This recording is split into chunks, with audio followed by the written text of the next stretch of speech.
15 अगस्त यानी कि आजादी का दिन। आज के दिन पूरा देश आजादी के रंग में रंग जाता है। लेकिन क्या आप जानते हैं कि जिस आजादी का जश्न आज हम मनाते हैं उसकी लड़ाई में मुंबई की भी बड़ी भूमिका रही है। मुंबई की कई ऐसी जगहें हैं जहां आजादी की लड़ाई की अहम घटनाएं हुई थी।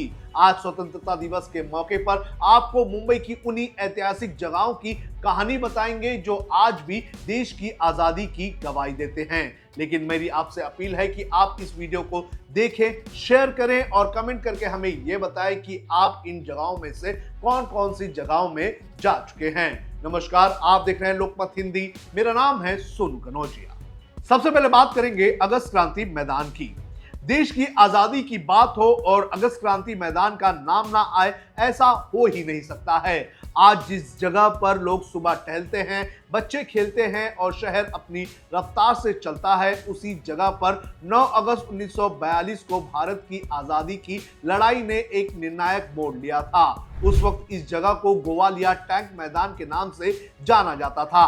8 अगस्त 1942 को अखिल भारतीय कांग्रेस कमेटी की बैठक में महात्मा गांधी ने अंग्रेजों को भारत छोड़ने का साफ संदेश दिया था और अगले दिन 9 अगस्त 1942 को यहीं से भारत छोड़ो आंदोलन की ऐतिहासिक शुरुआत भी हुई थी। गांधी जी ने इसी जगह से देश को करो या मरो का नारा भी दिया था। ब्रिटिश सरकार ने आंदोलन के उस वक्त के बड़े नेताओं को गिरफ्तार कर लिया था, लेकिन आंदोलन रुका नहीं। इसी मैदान में अरुणा आसफ अली ने तिरंगा फहराया और अंग्रेजी हुकूमत को सीधे चुनौती दे दी थी। यानी कि आज जिस तिरंगे को हम 15 अगस्त को गर्व से देखते हैं, उस तिरंगे को इसी मैदान में अंग्रेजों के सामने लहराकर एक महिला ने आजादी की लड़ाई में नई ऊर्जा भर दी थी। इस ऐतिहासिक घटना की याद के बाद इस जगह को अगस्त क्रांति का नाम दे दिया गया।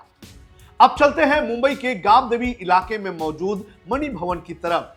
ये जगह महात्मा गांधी और मुंबई के स्वतंत्रता आंदोलन के बीच सबसे महत्वपूर्ण कड़ियों में से एक है। 1917 से 1934 के बीच गांधी जी जब भी मुंबई में रहते थे, मणि भवन उनकी प्रमुख गतिविधियों का केंद्र भी रहा करता था। यहीं से गांधी जी ने कई महत्वपूर्ण आंदोलनों और अभियानों को दिशा देने का काम किया था। असहयोग आंदोलन, स्वदेशी आंदोलन, खादी आंदोलन, सत्याग्रह, इन आंदोलनों की रणनीति और बैठकों से मणि भवन का गहरा संबंध रहा है। यही वो जगह थी जहां गांधी जी आम लोगों से मिलते थे, नेताओं से चर्चा करते थे और ब्रिटिश हुकूमत के खिलाफ आंदोलन की दिशा तय करते थे।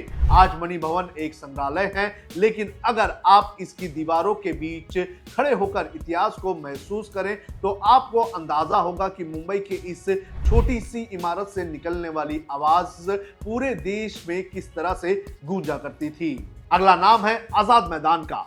मुंबई का आजाद मैदान भी स्वतंत्रता आंदोलन के दौर से ही सार्वजनिक सभाओं और राजनीतिक गतिविधियों का अहम केंद्र रहा है।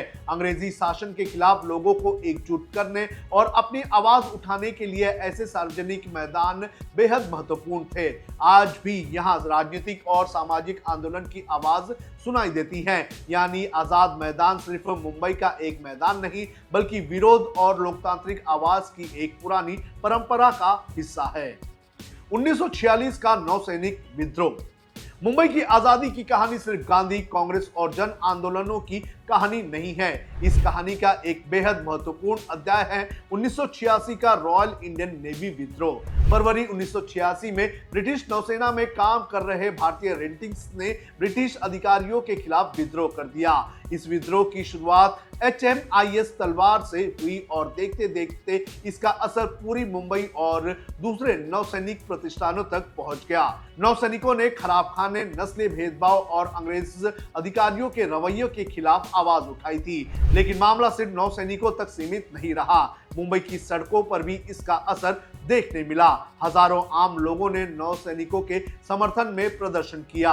ब्रिटिश सरकार के लिए यह बेहद गंभीर संकेत था, क्योंकि अब सवाल सिर्फ ये नहीं था कि भारत के नेता अंग्रेजों से आजादी मांग रहे हैं। सवाल ये था कि ब्रिटिश राज में अपनी भारतीय सेना और नौसेना के भीतर भी असंतोष फैल रहा था। और यही वो दौर था जब ब्रिटिश हुकूमत को समझ आने लगा कि अब भारत पर लंबे समय तक शासन करना उनके लिए आसान नहीं होगा।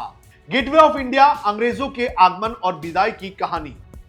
मुंबई का गेटवे ऑफ इंडिया आज शहर की पहचान है, लेकिन इसका इतिहास ब्रिटिश राज से जुड़ा हुआ है। इसे ब्रिटिश सम्राट जॉर्ज फाई के भारत दौरे की याद में बनाया गया था। लेकिन इस इतिहास का सबसे दिलचस्प हिस्सा यह है कि 1948 में इसी गेटवे से ब्रिटिश सैनिकों की अंतिम टुकड़ियां भी भारत से रवाना हुई थी। जिस जगह को ब्रिटिश साम्राज्य की ताकत दिखाने के लिए बनाया गया था, वही जगह कुछ दशकों बाद उसके साम्राज्य के पतन की कहानी बन गई। आज मुंबई की रफ्तार इतनी तेज है कि लोग इन जगहों से गुजरते हुए शायद ही सोचते होंगे कि कभी यहां पर आजादी के नारे गूंजते थे। अगस्त क्रांति मैदान से लेकर मणि भवन, आजाद मैदान, नौसैनिक विद्रोह से जुड़े इलाके और गेटवे ऑफ इंडिया तक मुंबई की जमीन ने आजादी की लड़ाई में कई अहम अध्याय देखे हैं। इसलिए हर 15 अगस्त को सिर्फ तिरंगे को सलाम मत कीजिए, उस इतिहास को भी याद कीजिए जिसकी वजह से आज हम आजाद हवा में सांस ले रहे हैं।